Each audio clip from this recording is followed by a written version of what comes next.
What does the Bible say about chakras? Spoiler alert, a lot. Hey, this is Jamie, and you're listening to Witchy Spiritual Stuff. Here we go. I've been curious about chakras for as long as I can remember. I know they're energy centers in the body, and I also know that the concept is deeply rooted in Hinduism. But why is it that so many people, even those from Christian traditions, are using the same concept for spirituality and self-improvement? Doesn't that go against their faith?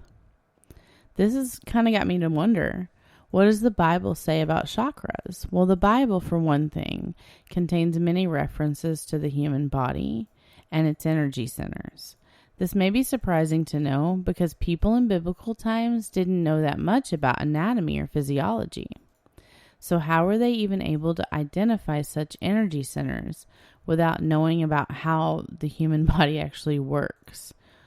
I mean, the connection between chakras and spirituality can be found in specific verses in the Bible, which I'm going to get into a little bit later. As far as I know, the word chakra is nowhere to be found in the Bible.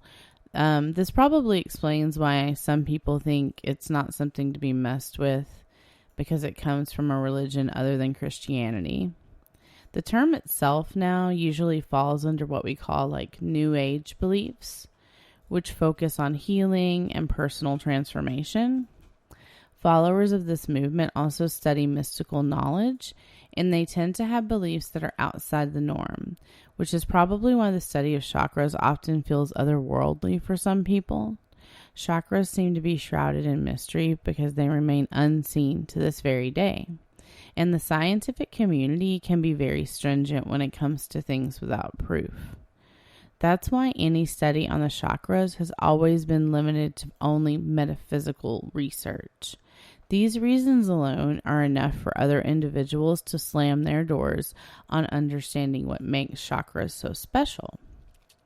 Plus, it doesn't help that there are no direct references to the chakra in any version of the Bible, so they probably have a good basis for not using them to elevate their spirituality. But where are the chakras in the body? Before I take a big deep dive into how the Bible references the chakras, I'm going to talk a little bit about where exactly these energy centers are located in the body. And by body, it's more like your astral body. Chakras are thought to be whirling discs found along the spine, starting at the base and running upward toward the crown of the head. Each chakra is known to radiate its own color, corresponding to these specific endocrine glands in the physical body. The crown chakra is violet, the pituitary gland. The third eye chakra, indigo, the pineal gland. The throat chakra, blue, the thyroid gland. The heart chakra, green, the thymus gland. The solar plexus chakra, yellow, pancreas. The sacral chakra, orange, ovaries or, testes. The root chakra, red, and that's your adrenal gland. These 7 main glands match with the 7 chakra points. It's hard not to see the parallelism, especially when I think about how the chakras function to balance their energy flow into each of these major glands. It's believed that when any of the chakras are blocked, the energy can't flow freely. This negatively impacts an individual's health and well-being. The main principle behind the chakra points is for energy that radiates from the base of the body to course smoothly through the spine until it reaches the top of the head. Once this energy reaches the crown, it is thought to burst forth and wrap the entire astral body in nothing but pure love and light.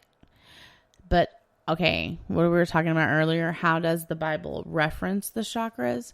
I know for a fact that there's a wealth of information that can be found in the Bible if we only know how to read between the lines. And I'm not just talking about spiritual information, but stuff about the physical world and how it connects to what we already know. Before I delve into this, I want to emphasize that the term chakra is not a dirty word, nor is it evil. I know some may disagree with me on this. This is probably due to how the Bible references the serpent as a representation of Satan. And because teaching refers to the latent energy at the base of the spine as kundalini, which translates to coiled snake in Sanskrit, it's easy to jump to conclusions. The Bible has its own unique way of describing the energy centers. In 2 Timothy verse 1:7, the verse refers to the Spirit as the giver of wisdom and revelation. For the Spirit God gave us does not make us timid, but gives us power, love, and self-discipline. Self-discipline here equates to a sound mind, which the first and second energy centers represent pituitary, wisdom, and pineal, revelation.